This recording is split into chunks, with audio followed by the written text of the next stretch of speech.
আসসালামু আলাইকুম প্রিয় ফুটবল ফ্যান্স। আর্জেন্টাইন অভিজ্ঞ ডিফেন্ডার যাকে দ্য জেনারেল নামে ডাকা হয়, সে নিকোলাস ওটামেন্ডিকে প্রশ্ন করা হয়েছিল তিনি অপশন নিয়ে আসলে কি ভাবনা চিন্তা করছেন। ওটামেন্ডি সেখানে উত্তরটা অনেকটা এমন দিয়েছেন: আমি বিভিন্ন স্টেজ একটার পর একটা পার করছি এবং এই মুহূর্তে আমি আমার নিজের জন্য কোনো একটা লিমিট সেট করে দিতে চাই না। যতক্ষণ পর্যন্ত শারীরিকভাবে আমি মনে করব যে আমি ভালো আছি, ততদিন পর্যন্ত যদি আমার ইচ্ছাটা থাকে এবং কোচ যদি আমাকে ডাকতে থাকেন, তাহলে আমি সেখানে আছি। পরবর্তীতে আরও যুক্ত করেছেন, এটা আসলে নির্ভর করবে আমি কেমন খেলছি, আমি ইয়ার বা ইয়ার চিন্তা করছি।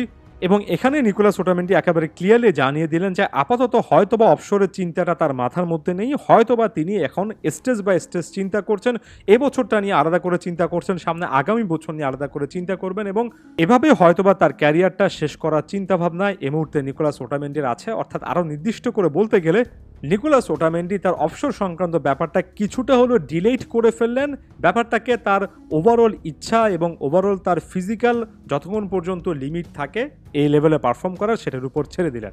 এখন কথাগুলো আমি কেন বলছি, কারণ একটা লম্বা সময় ধরে আর্জেন্টিনার ডিফেন্সের নেতা হিসেবে এই নিকোলাস ওটামেন্ডি খেলেছেন এবং বর্তমান সময়ে ক্রিস্টিয়ানো রোমেরো কিংবা লিসান্দ্রো মার্টিনেজ এসে জাতীয় দলের ডিফেন্সে যে স্টেজটা আসলে এনজয় করছেন, সেই স্টেজটা কিন্তু নিকোলাস ওটামেন্ডিরা মিলেই সেট করেছেন। একটা লম্বা সময় ধরে আর্জেন্টিনাতে ওয়ার্ল্ড ক্লাস ডিফেন্ডারের একটা বিশাল রকমের ঘাটতি ছিল এবং মাঠের ফুটবলের পারফরমেন্সে সেটা স্পষ্টত বোঝা যেত। সেটা নিকোলাস ওটামেন্ডি এবং তার সঙ্গে বেশ কয়েকজন ফুটবলার মিলে সত্যিকার অর্থে অনেকটুকু দূর করেছেন। তাই এখানে আর্জেন্টিনার ফুটবলার ওভারঅল উত্তরণের পথে একজন জেনারেল ওটামেন্ডির পারফরমেন্সের মূল্যায়ন আপনাকে করতেই হবে।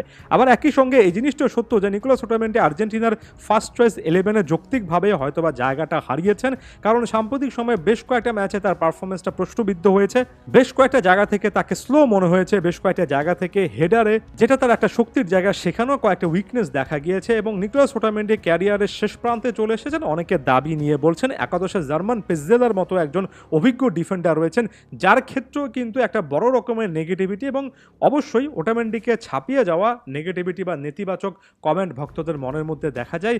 দুটো প্লেয়ারকে যদি আপনি পাশাপাশি রাখেন, এই যে জার্মান পেজেলার ওভারঅল পারফরমেন্সে অনেকে সমালোচনা করেন, নিকোলাস ওটামেন্ডির মতো রেগুলার পারফরমেন্স যিনি কিনেছিলেন তাকে নিয়েও সমালোচনা করেন। এর পেছনে কারণ একটাই, আর্জেন্টিনার কাছে আসলে ইয়াং ট্যালেন্টেড ডিফেন্ডার আছে এবং ফ্যানেরা বিলিভ করেন যে একজন মার্কোস সেনেসি কিংবা বালের্দি বা ফাকুন্দো মেদিনা, লুকাস মার্টিনেজ কুয়ার্তা এমন টাইপের ডিফেন্ডাররা আর্জেন্টিনা জাতীয় দলে আসা উচিত এবং সেখান থেকে তারা আরও বেটার পারফর্ম করতে পারবেন।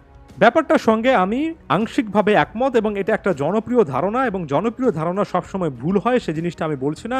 তবে সেটার সঙ্গে যে একাত্মতা প্রকাশ করার কিছু জায়গা আছে সেটা যেমন বলি, তেমনি একই সঙ্গে বলি যে যদি আপনি লম্বা একটা টুর্নামেন্ট টার্গেট করেন এবং বড় একটা প্ল্যান করেন, সেখানে অভিজ্ঞ ডিফেন্ডার আপনার থাকা লাগবে।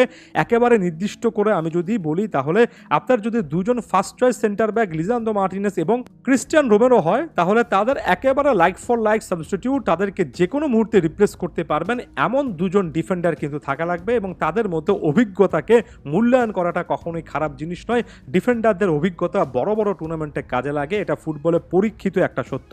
সেক্ষেত্রে নিকোলাস ওটামেন্ডি যদি এই দলটার সঙ্গে থেকে যান, এমনকি তার ফিজিক্যাল ফিটনেস এবং ফর্মের জায়গা থেকে আগের সেই জেনারেল ওটামেন্ডির রূপে চলে আসতে পারেন এবং 26 বিশ্বকাপ পর্যন্ত যদি থাকেন, তাহলে আমার কাছে সেটা সমস্যার কোনো জায়গা বলে মনে হয় না।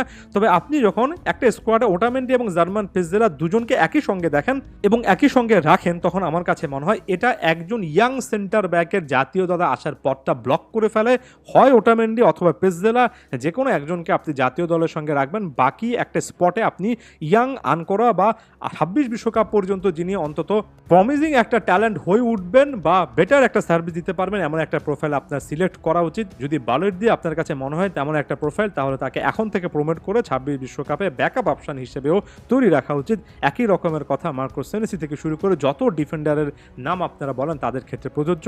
হয় ওটামেন্ডি না হয় জার্মান পেজেলা, দুজনের মধ্যে অভিজ্ঞতার বিচারে একজন থাকবেন এবং ওটামেন্ডি থাকুন, এই জিনিসটা আমার কাছে লজিক্যাল বলে মনে হয়। একেবারে অভিজ্ঞ সকলকে বাদ দেওয়াটাও খুব বেশি লজিক্যাল কিছু না, আবার পুরনোদের নিয়েই পড়ে থাকতে হবে সেটাও লজিক্যাল না। মাঝখানে যে গ্রাউন্ডটা আছে সেটা আমার কাছে ফেয়ার গ্রাউন্ড বলে মনে হয়।